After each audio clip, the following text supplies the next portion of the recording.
study, my observations in schools I have visited and worked in, and written reports about practice in other schools. My research also convinced me that CDM has a much greater chance of thriving if it is introduced as a whole school approach and becomes part of the school culture, which is why I have dedicated a whole chapter to leadership and culture. Even if you thoroughly approve of involving children in decision-making, you may feel that this is only possible in small classes with high-achieving and well-behaved children with highly supportive parents.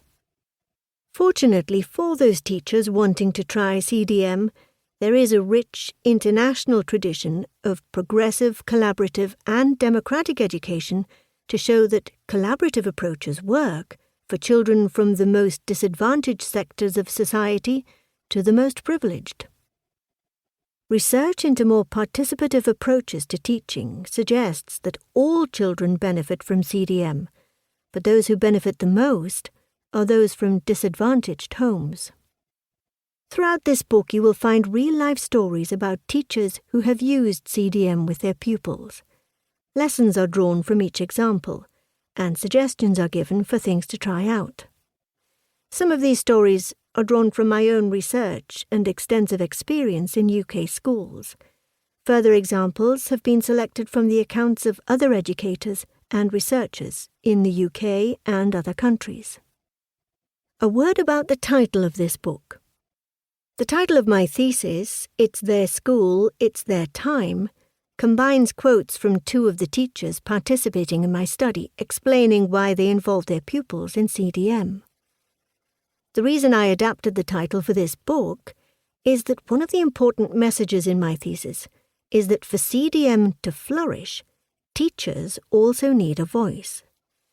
Teachers who have never tried sharing decision-making with their pupils may be fearful of losing control and of handing over all of their power to the class.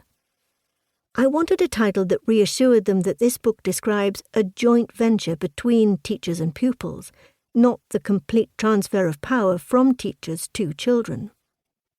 When I was thinking about the audience for this book, I thought not only of those professionals listed earlier, but also of teenage or younger listeners who may be interested in exploring educational possibilities for themselves. I would love it if pupils and teachers were to listen to this book together and transform their classroom experience into one characterized by ownership, community, and high motivation. With this audience in mind, I have attempted to avoid jargon and adopt a conversational tone.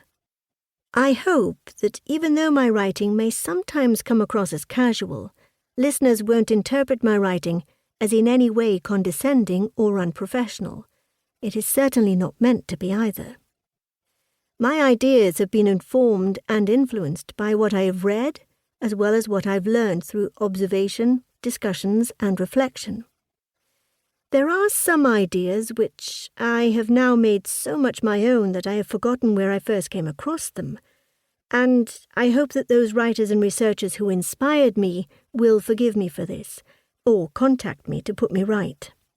However, where I can, I will tell you where I got my ideas or stories from, unless of course they are drawn from my own experience, which I make clear at the time.